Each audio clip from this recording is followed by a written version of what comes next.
If you've been paying attention, you've probably noticed that inflation has reached a 40-year high. This indicates that life is costing more than it ever has. Everything will cost extra, from grocery shopping to simply fueling up your car to drive to work.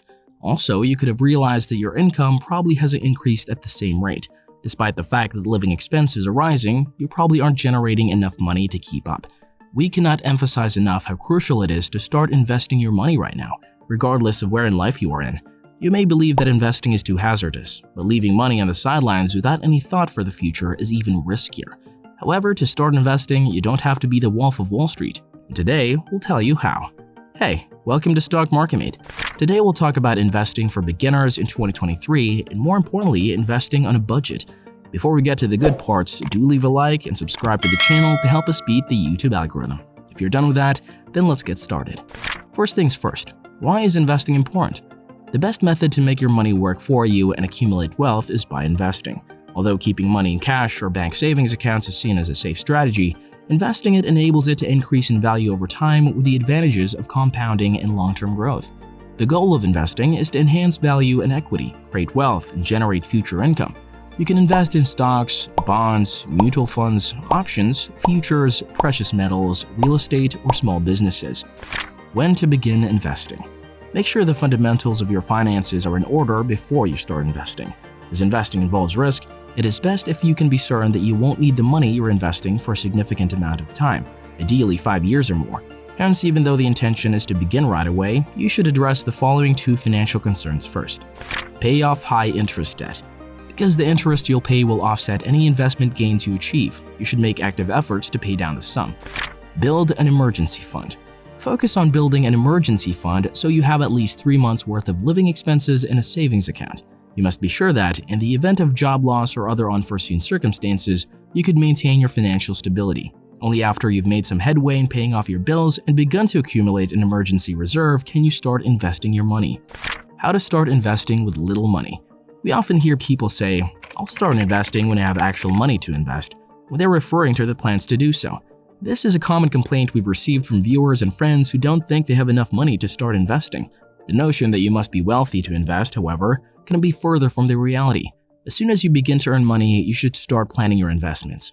Given your conflicting financial priorities, it's normal that you could feel perplexed about investing. There's a chance you're in debt or that your savings aren't quite there.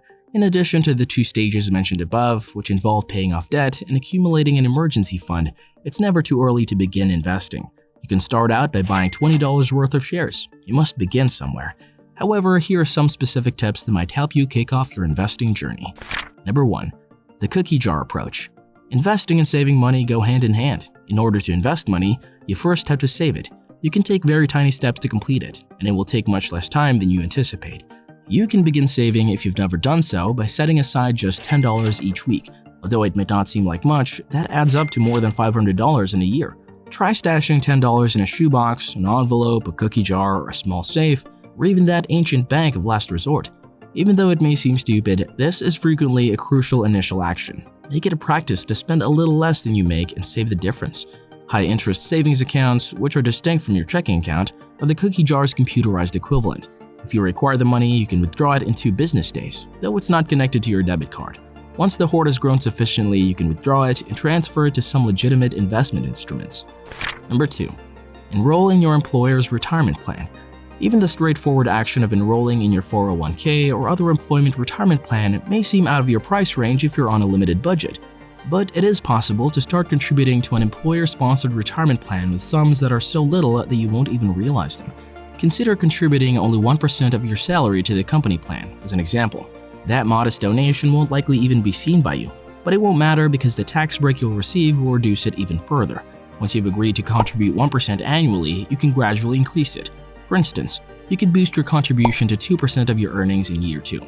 You can boost your contribution to 3% of your pay in year 3, and so forth. You won't even notice the higher contribution if you time the hikes with your annual wage raise. Hence, if your pay increases by 2%, you will effectively split the increase between your checking account and retirement plan.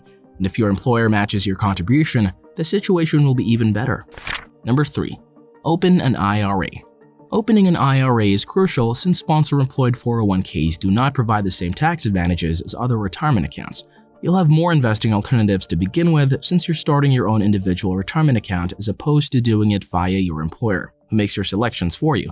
Additionally, one of the best features of an IRA, specifically a Roth IRA, is its capacity to grow tax-free. Starting at age 59 and a half, you can start making tax-free withdrawals from your account, and your account will grow without being subject to taxes.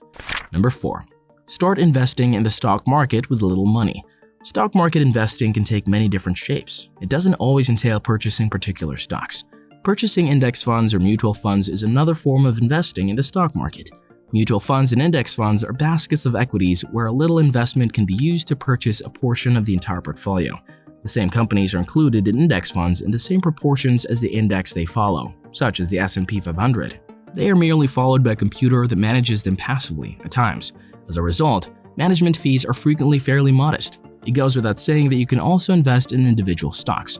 A growing variety of options have opened the door to a new class of investors, enabling you to start investing with just $1 and with no transaction commissions. Number 5. Dip your toe in the real estate market. Contrary to popular belief, investing in real estate no longer requires a sizable financial commitment or even strong credit. Owning fractional shares of sizable commercial buildings is now accessible through a new kind of investment known as real estate crowdfunding, which eliminates the hassles associated with being a landlord. For example, $5,000 rather than $500 is the minimum investment requirement for crowdfunded real estate projects, because you'll be investing the entire $5,000 in one property rather than a diversified portfolio of hundreds of different properties. They're also riskier investments. The benefit is having a stake in a tangible asset that isn't always associated with the stock market. We believe that real estate crowdfunding can be a fascinating approach to learning about commercial real estate investing and diversifying your holdings. Despite the fact that we wouldn't put all of my money on these platforms, they do offer an interesting alternative option. Number 6. Low initial investment mutual funds. Investing in a portfolio of stocks and bonds with a single transaction is possible with mutual funds, making them the ideal choice for novice investors. The issue is that a lot of mutual funds providers have initial minimum investments ranging from $500 to $5,000. These minimums may be beyond the means of novice investors with limited funds.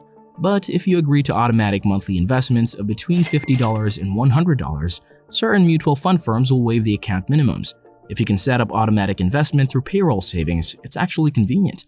Similar to how you set up an employer-sponsored retirement plan, you can often arrange automatic deposits through your payroll. Simply inquire about setting it up with your Human Resources department. There are several methods to invest with little money, including using internet and app-based platforms that make investing simpler than ever. All you need to do is get started. You'll be grateful to yourself in the future. Well, that's about it for today's video. Let us know your thoughts in the comment section. If you found this video helpful, kindly click the like and subscribe button. Thank you for watching, and we'll see you at the next one. If you enjoyed this video, you're going to want to watch one of these two videos right here. Enjoy!